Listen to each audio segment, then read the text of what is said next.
어떤 집에 감나무가 한 그루 있었습니다.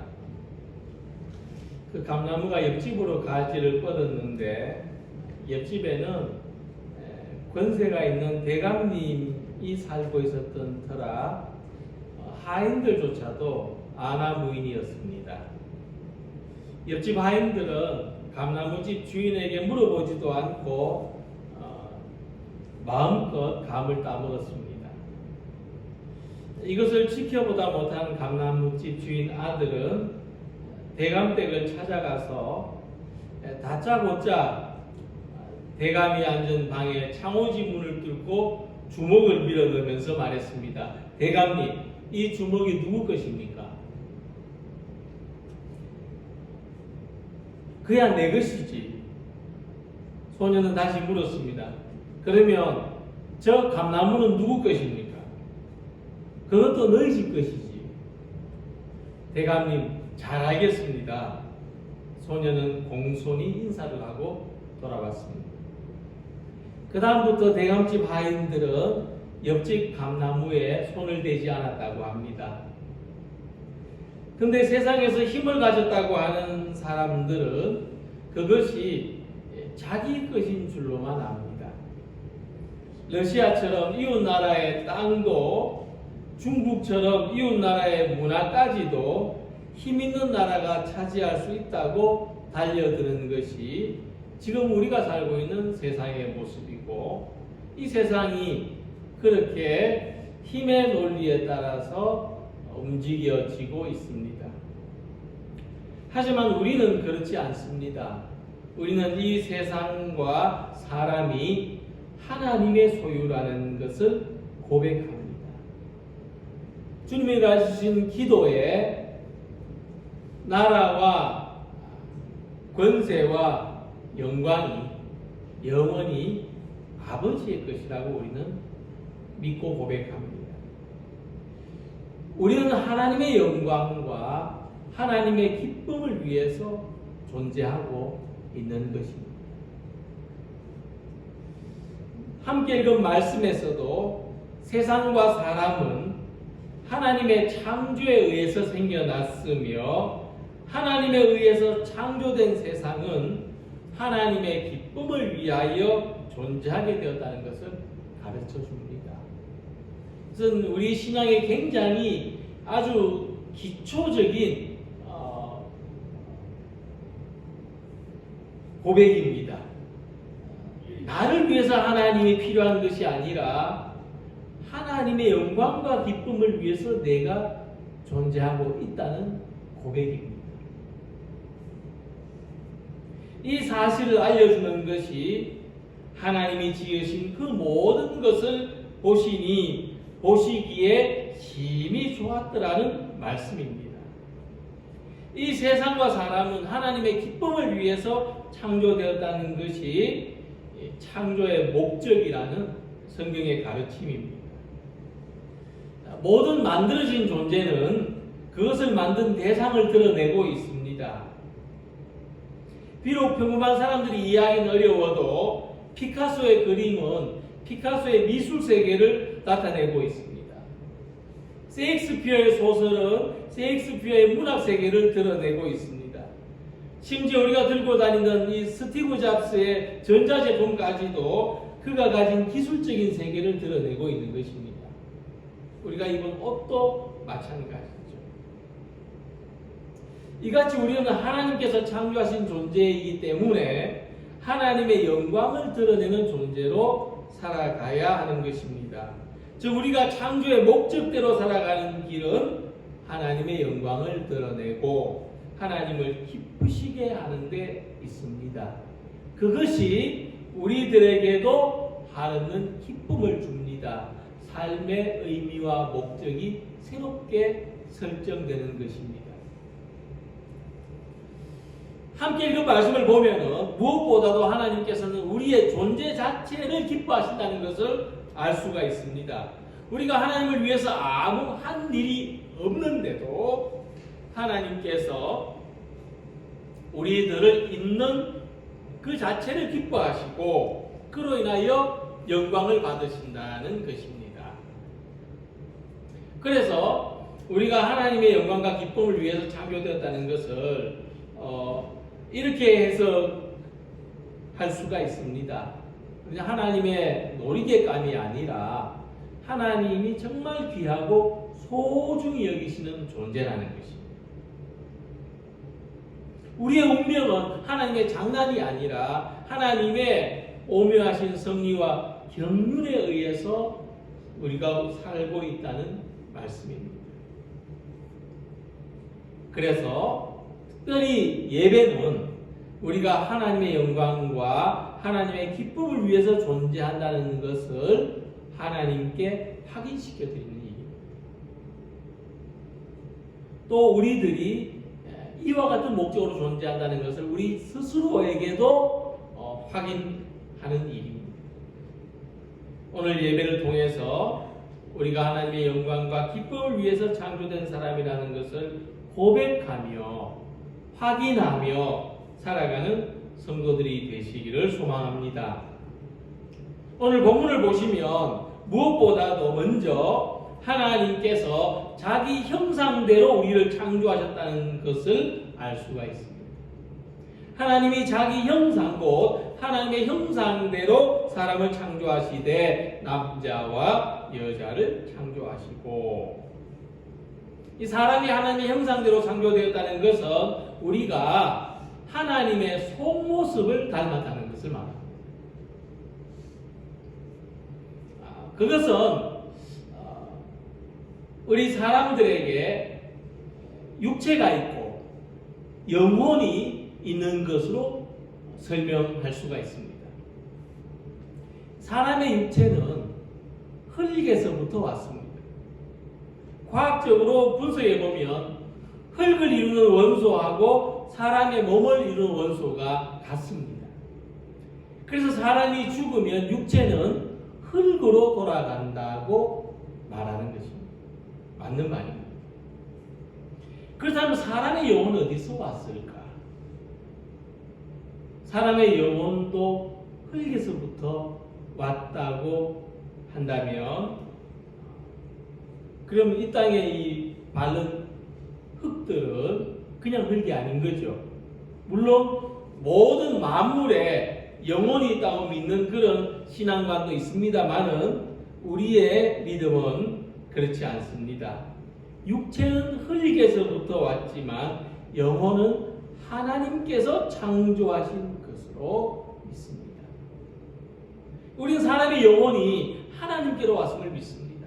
그래서 사람이 죽으면 육체는 흙으로 돌아가지만 영혼은 하나님께로 돌아가는 것입니다. 그리고 부활의 날에 신령한 몸으로 변화되는 것입니다. 우리 영혼이 하나님으로부터 왔으며 마침내 하나님께로 돌아간다는 것을 가르쳐 주는 것이 하나님의 형상대로 사람을 창조하셨다는 말씀입니다. 그래서 하나님께서 사람을 창조하시고 보시기에 좋았더라는 것은 뭐냐 하면 하나님을 쏙 빼닮은 그런 존재가 되었다는 것입니다. 무엇보다도 사람의 영혼이 하나님으로부터 비롯되었기 때문입니다. 자, 이 말씀이 우리에게 주는 소중한 의미가 있는데, 우리는 이 육체적으로 다 다릅니다. 쌍둥이도 다르게 생겼다고 하죠. 힘의 세기가 다르고 키가 다르고 성별도 다 다릅니다만은 우리 영혼은 하나님으로부터 왔다는 것입니다. 우리 영혼의 기원은 같습니다. 그래서 우리에게 진정한 기쁨은 우리가 하나님과 연결되어 있다는 것을 아는 데 있습니다. 나는 하나님으로부터 온 존재라는 겁니다. 나와 하나님은 영혼으로 연결되어 있다는 것입니다.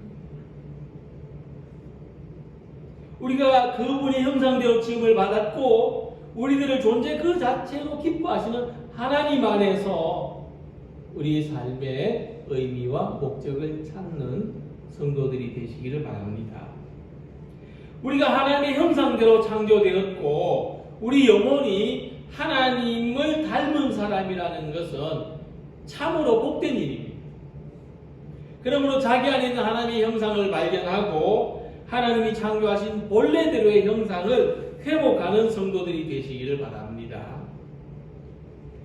우리 안에 있는 하나님의 형상은 선하고 바른 마음, 양심과 도덕성, 신앙심과 경건함, 사랑할 줄 아는 마음, 이것이 하나님께서 우리 안에 넣어주신 하나님의 형상입니다. 하나님의 형상은 우리가 이런 것들이 내재된 존재라는 말씀입니다. 그래서 하나님의 형상은 추상적인 생각이 아닙니다. 하나님의 성품은 우리 삶에서 발견되는 이미지입니다. 그래서 우리 안에 분열의 이미지가 있다면 우리는 분열을 추구하는 사람이 될 것입니다. 우리 안에 의심의 이미지가 있다면 우리는 의심이 가득한 사람으로 살고, 우리 안에 욕망의 이미지가 있다면 우리는 욕망을 추구하는 사람으로 살게 되는 것입니다. 이것을 어떤 사람들은 의심의 영, 분열의 영, 욕망의 영이라고도 말합니다. 우리가 어떤 영의 지배를 받느냐에 따라서 우리의 삶이 달라집니다. 그러나 이것은 하나님의 형상이 아닙니다. 하나님의 형상이 파괴되었을 때에 나타나는 모습입니다. 그래서 우리 안에는 하나님의 형상이 있습니다. 하나님의 이미지대로 살아가도록 창조되었습니다. 이 세상과 사람들이 하나님의 형상을 회복하여서 정의롭고 평화롭게, 선하고 아름답게, 거룩하고 진실되게 살아가기를 소망합니다. 오늘 우리들이 하나님의 형상을 따라 지원받았으며 하나님을 기쁘시게 하며 하나님의 영광을 드러내기 위하여 우리 안에 있는 하나님의 형상을 회복하는 삶으로 살아가시기를 소망합니다. 두 번째로, 하나님의 형상대로 창조된 우리는 생육하고 번성하는 복을 받았습니다. 함께 보신 말씀은 하나님께서 사람들에게 주신 특별한 복에 대하여 가르쳐주고 있습니다. 하나님이 그들에게 복을 주시며 이르시되 생육하고 번성하여 땅에 충만하라. 우리는 하나님께서 주신 복대로 생육하고 번성하도록 창조되었습니다. 어떤 사람이든지 하나님이 창조하신 세상 속에서 자신의 삶 가운데 생육하고 번성하는 복을 추구할 수 있도록 약속받았습니다. 그래서 우리는 다른 사람이 행복하게 살아갈 권리를 파괴하거나 막을 수가 없습니다. 그래서 우리에게 허락된 것이 아닙니다.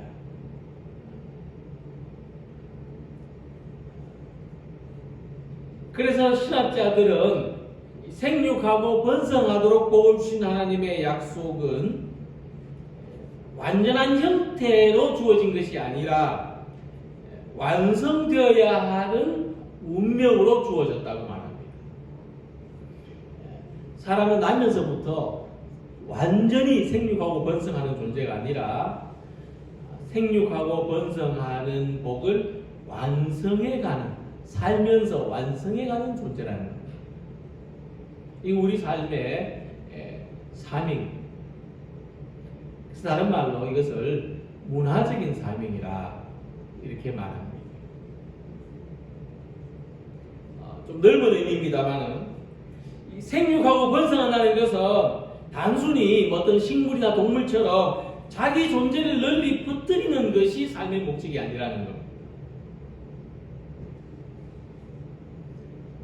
하나님의 영광과 하나님을 기쁘시게 하는 일을 확장해 나가는 것이, 그런 의미에서 생육하고 번성하는 것이 우리의 사명인 것입니다. 가정을 이루고 직장을 가지고 교회를 구성하는 목적도 하나님의 영광과 하나님을 기쁘시게 하는 일을 확장해 나가기 위한 것입니다. 이 사명을 이루면서 살아가려면 우리는 자기만 생각하는 것으로 살아가지 말고 바깥으로 열려 있는 삶을 살아야 됩니다. 우리의 삶이 하나님하고의 관계에서 열려 있는 것이 믿음입니다. 우리의 삶이 이웃들하고의 관계에서 열려 있는 것이 사랑입니다. 우리의 삶이 자신의 미래 그리고 나의 지금 현재의 이 삶, 이 시간과의 관계에서 열려 있는 것이 소망입니다.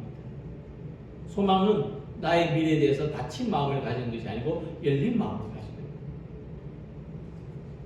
특히 사도 바울은 믿음과 소망, 사랑 이 세 가지는 항상 있을 것인데 그 중에 제일은 사랑이라고 말했습니다. 세상 속에서 사랑을 실천하며 살아가는 것이 생육하고 번성하는 복의 첫 번째라는 것입니다. 그래서 이 생육하고 번성하게 하신 복에는 조건이 있는데 우리가 혼자서는 이 복을 누리며 살아갈 수가 없다는 것입니다.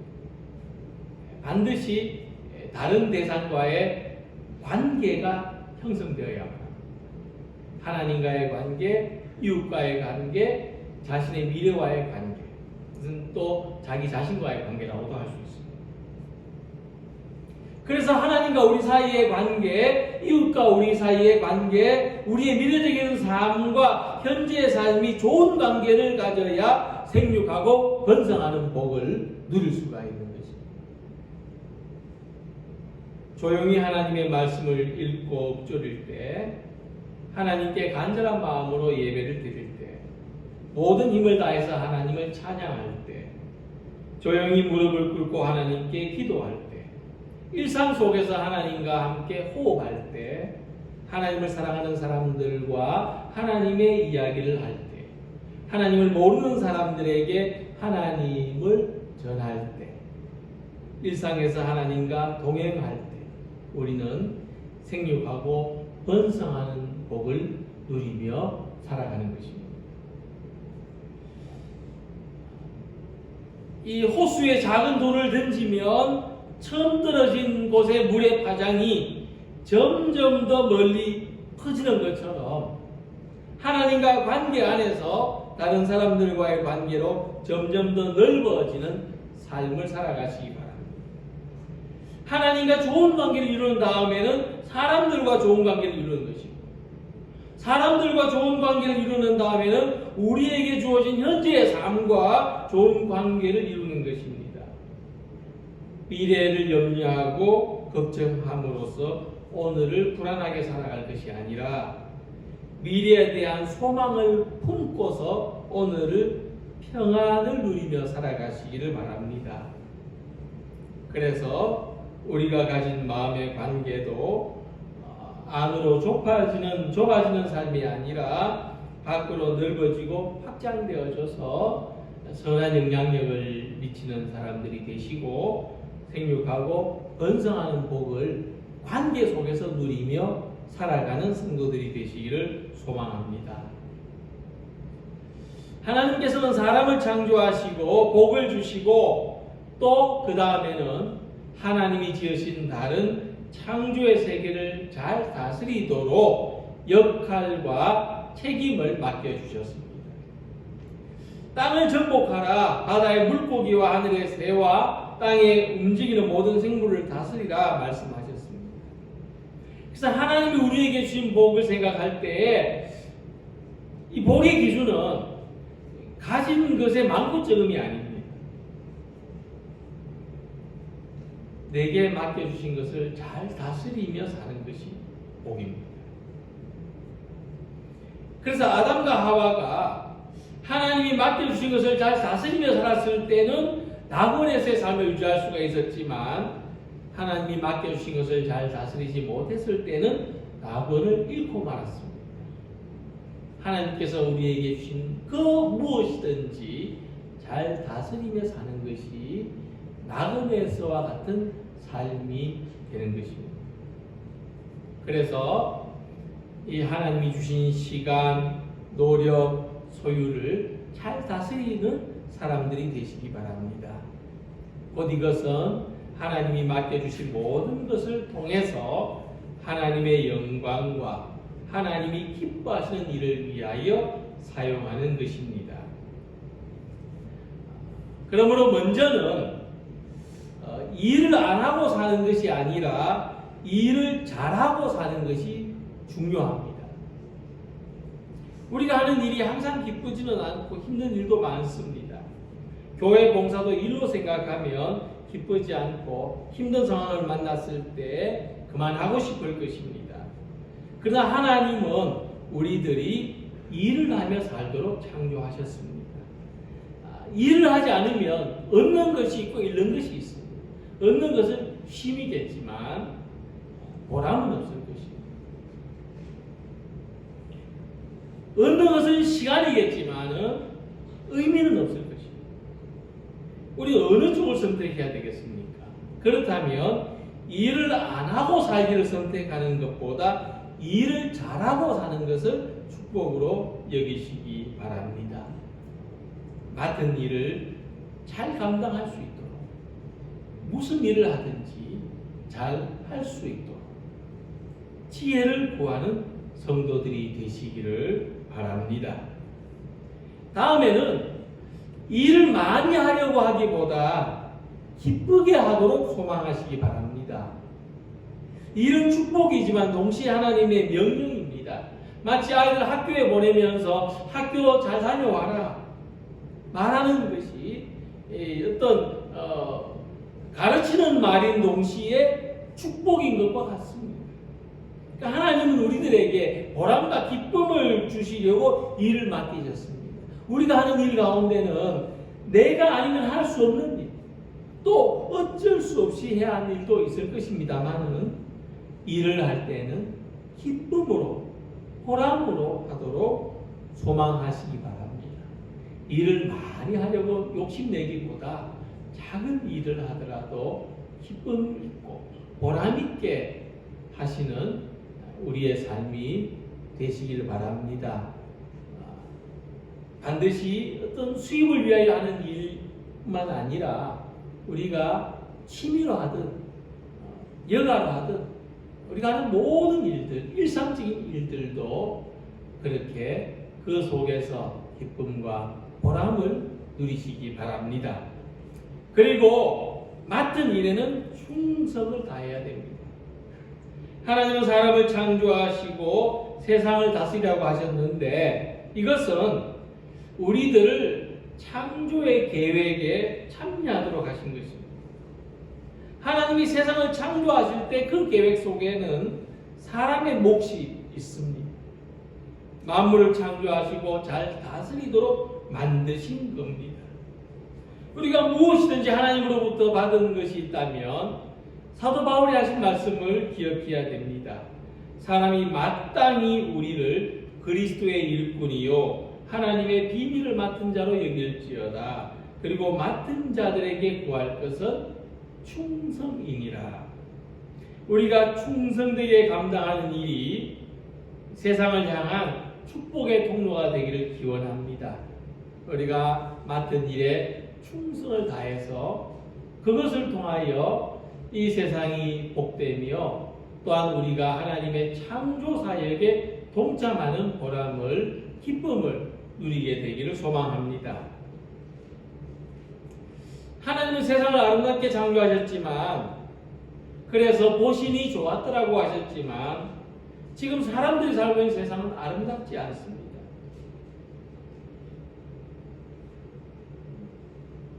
하나님이 창조하신 세상은 계절에 따라 꽃을 피우고 또 포탄의 연기가 피어오르는 전쟁의 참화 속에서도 하늘은 푸르르지만 사람이 살고 있는 세계를 들여다보면 거기에는 온갖 다툼과 갈등과 분열과 두려움과 불안이 가득합니다. 무엇보다도 우리에게는 하나님이 주신 세상을 잘 다스리고 관리해야 될 사명이 있습니다. 우리는 창조의 동력자로 지원받았습니다. 하나님께서 우리에게 주신 이 사명을 기억하시고 또 우리에게 약속하신 이 복을 누리며 살아가시기를 바랍니다. 무엇보다도 우리 안에 하나님의 형상이 있다는 것을 생각하고 점점 더 하나님의 성품을 발견해 나가고 회복해 가는 삶이 되시기를 바랍니다.